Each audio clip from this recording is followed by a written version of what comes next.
Assalamualaikum warahmatullahi wabarakatuh. Sahabat-sahabat subscriber yang berbahagia dimanapun berada, melanjutkan novel dengan judulku Kembalikan Gaji Suami pada Ibunya. Kali ini saya akan membacakan episode ke-25 dengan judul Sekakmat dari Ferry. Vina dan Ibu terengah-engah. Seperti apa kisah lengkapnya? Namun sebelum saya membacakan kisahnya, ada baiknya untuk yang belum subscribe silahkan klik tombol subscribe-nya supaya tidak ketinggalan apabila nanti sudah ada episode baru yang tayang. Di subscribe yang banyak ya. Nanti insya Allah akan kita tamatkan 2 episode ini dulu, baru nanti akan ada novel lain yang kita tayangkan di channel ini juga. Terima kasih. Bu, nanti sore Ferry sama Arin mulai bawa barang-barang ke kontrakan. Ibu tinggal di sini saja sama Mbak Vina ya, ucap Mas Ferry mengawali pembicaraan pagi ini. Ibu tak terlalu kaget karena memang sebelumnya sudah mendapatkan kabar ini dari Bang Sony. Ibu ikut kamu sajalah Fer, jawab ibu singkat. Aku yakin ibu kemakan omongan Bang Sony kemarin. Takut gaji Mas Ferry aku kuasai. Ibu bilang sendiri kalau kami harus mandiri. Ferry pusing lihat ibu sama Arin selalu cekcok, bahkan kadang hanya hal sepele. Apalagi sekarang Arin usaha kuliner bu. Dia sering bikin dapur berantakan. Ibu sendiri yang suruh Arin cari kontrakan kan? Mas Ferry kembali menatap ibu yang ada di sebelahnya. Sedangkan aku duduk di seberang meja bersebelahan dengan Mbak Vina. Ibu ikut sama kamu sajalah Fer, ucap ibu lagi. Ibu kenapa? Takut kalau aku mengambil semua gaji Mas Ferry? Tanyaku singkat sembari melirik Mbak Vina dan Bang Sony yang masih senyum-senyum gak jelas. Ibu diam saja tak menjawab. Padahal aku butuh alasannya yang tepat. Benar begitu bu? Mas Ferry ikut mengernyitkan dahi, mungkin sedikit tak percaya jika ibu punya pikiran seburuk itu. Ibu hanya menghirup napas dalam dan menghembuskannya perlahan, lalu menatap Mas Ferry lekat. Tiap bulan Arin gak pernah minta gaji Ferry bu. Uang bulanan yang sengaja Ferry kasih buat dia juga masih utuh tak tersentuh. Semua ditabung dengan rekening baru. Dia bilang buat jaga-jaga nanti kalau butuh biaya mendadak. Ibu kembali mendongakkan kepalanya, menatap Mas Ferry dan aku bergantian seolah tak percaya. Begitu pula Mbak Vina yang menatapku beberapa saat lalu membuang muka saat ku tatap. Ibu sudah kasih Ferry jatah bulanan 2 juta kan? Itu sudah lebih dari cukup kalau memang buat kebutuhan ibu sendiri.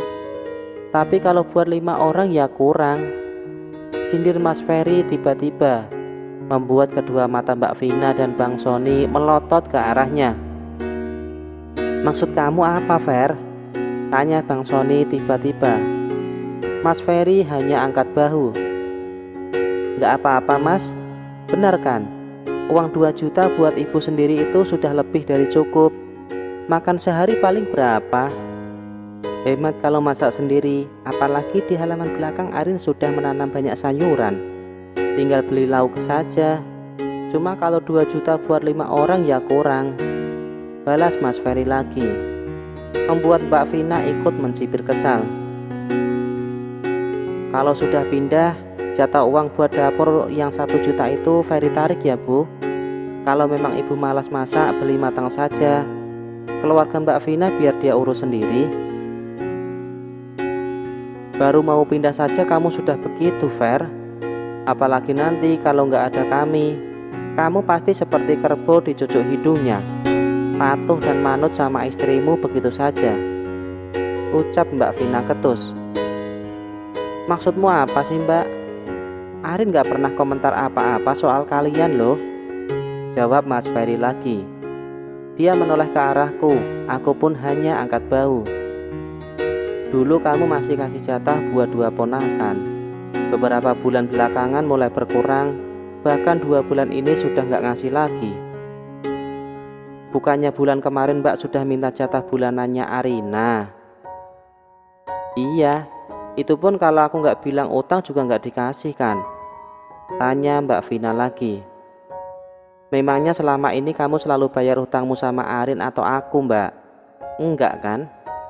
Bahkan aku yakin kamu lupa hutangmu berapa sama kami. Balas Mas Ferry begitu kesal. Sementara Mbak Vina hanya menunduk diam. Dia pasti nggak menyangka kalau adiknya juga menghitung berapa hutang dia pada kami selama ini.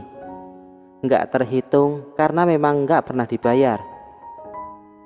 Kenapa? Bingung kan berapa hutangnya? Aku catat semua, Mbak. Ada 9 juta lebih.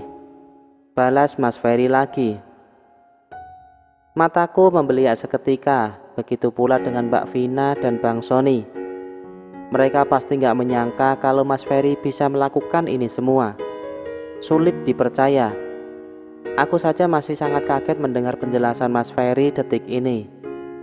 Kupikir selama ini dia asal ngasih saja tanpa perhitungan sama sekali. Namun nyatanya dia menghitung hutang Mbak Vina juga.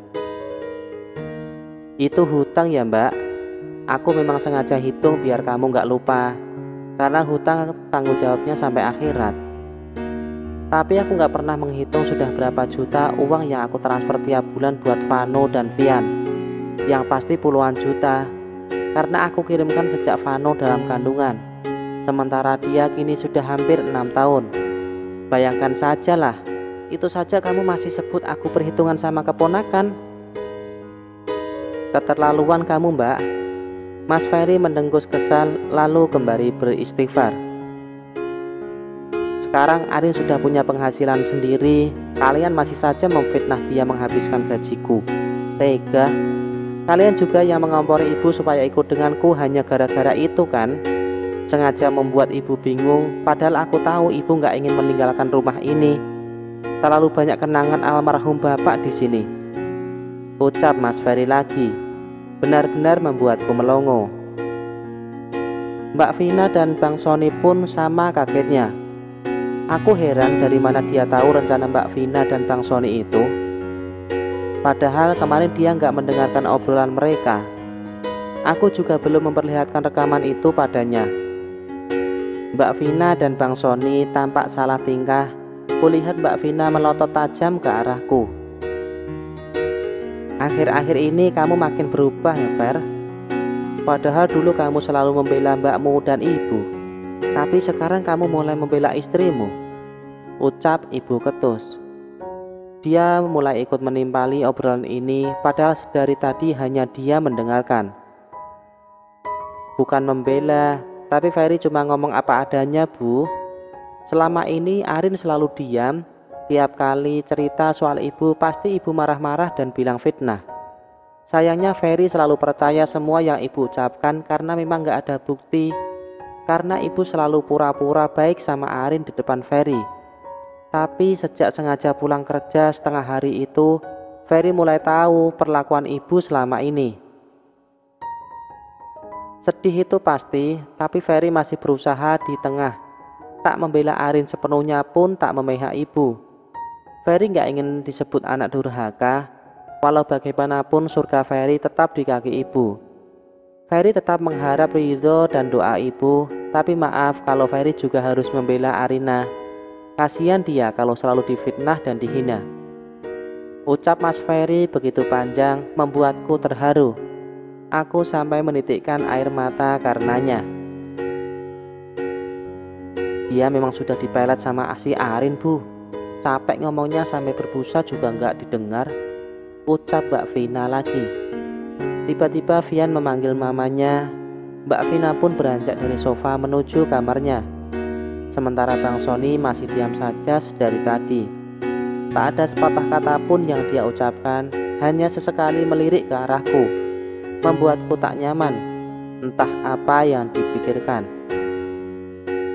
Ibu tak perlu khawatir. Motor Ferry tetap di sini, bisa dipakai Mbak Vina buat ngantar ibu ke pasar atau kemana.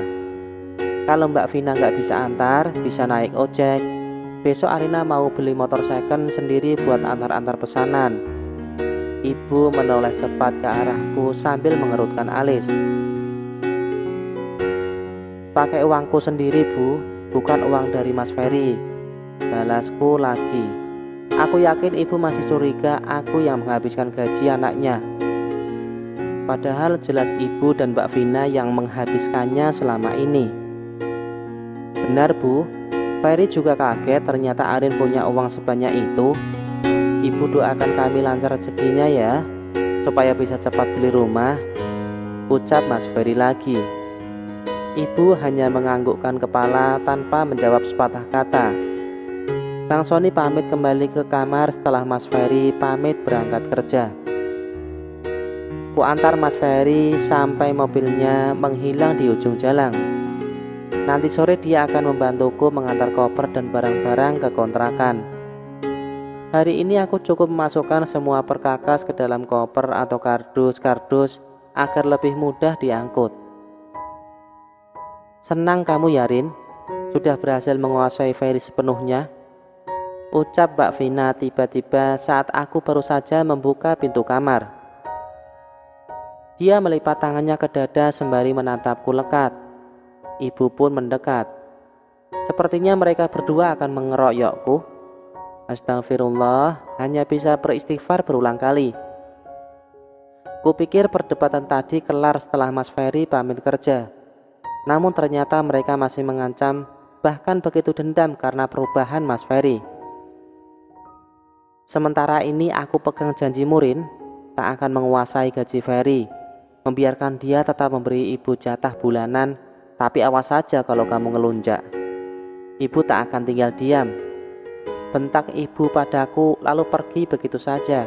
Sedangkan Mbak Vina masih berdiri di depanku. Entah apa yang akan dikatakannya, pasti akan mengancam lagi. Aku tak takut pun tak peduli. Baru selangkah masuk kamar, tiba-tiba Mbak Vina membuatku membelalakkan mata. Kamu bisa menang sekarang Rin, tapi jangan pikir aku diam saja. Bisa-bisanya Ferry menghitung semua hutangku. Pasti kamu kan ya yang sengaja mencatat dan memperlihatkan catatanmu padanya. Astagfirullah Mbak, jangan selalu buruk sangka, bisa lekas tua, balasku singkat. Memang begitu kenyataannya kan? Kenapa? Pura-pura bodoh dan tak tahu. Kamu juga kan yang bilang kalau aku dan Bang Sony sengaja mengompori ibu untuk tinggal denganmu. Aku hanya menggeleng pelan sembari istighfar. Aku memang merekam pembicaraan mereka kemarin sore, tapi belum memperlihatkan rekamannya ke Mas Ferry. Sungguh. Tapi meski bicara jujur pun, Mbak Vina pasti tak akan percaya. Jadi memang baiknya biarkan saja berpikir sesukanya. Jangan senang dulu Rin, aku pasti akan membalas semuanya. Aku gak akan tinggal diam saja melihatmu sebahagia ini. Kamu sudah membuat citraku buruk di depan Ferry. Aku juga akan melakukan hal yang sama, membuat Ferry tak lagi mempercayaimu. Camkan itu. Mbak Vina berlalu begitu saja dari hadapanku. Ku tutup pintu kamar perlahan. Dadaku masih berdebar mendengar ancaman Mbak Vina. Astagfirullah, kenapa punya ipar satu sebegitu liciknya? Padahal aku juga sudah berusaha menjadi ipar yang baik, bahkan sangat menyayangi keponakan sendiri. Tapi begitulah hidup. Seperti ucapan Ali bin Abi Thalib, tidak perlu menjelaskan tentang dirimu kepada siapapun, karena yang menyukaimu tidak butuh itu, dan yang membencimu tidak akan percaya itu. Rujukan hadisnya. Pertama, semua dosa orang yang mati syahid akan diampuni kecuali hutang. Hadis riwayat Muslim. Wahai orang-orang yang beriman, apabila kalian melakukan utang piutang untuk waktu yang ditentukan, hendaklah kalian menuliskannya. Quran Surah Al-Baqarah ayat 282. Siapa saja yang berhutang sedang ia berniat tidak melunasi hutangnya, maka ia akan bertemu Allah sebagai pencuri. Hadis riwayat Ibnu Majah. Barang siapa mati dan masih berhutang 1 dinar atau dirham, maka hutang tersebut akan dilunasi dengan atau diambil amal kebaikannya, karena di sana di akhirat tidak ada lagi dinar dan dirham. Hadis riwayat Ibnu Majah. Ruh seorang mukmin itu tergantung kepada utangnya sampai utangnya dibayarkan. Hadis riwayat At-Tirmidzi dan Ibnu Majah. Allahu a'lam bishawab. Allah Maha tahu yang benar atau sebenarnya. Nah, itulah tadi keseluruhan kisah di episode ke-25. Nantikan kisah selanjutnya.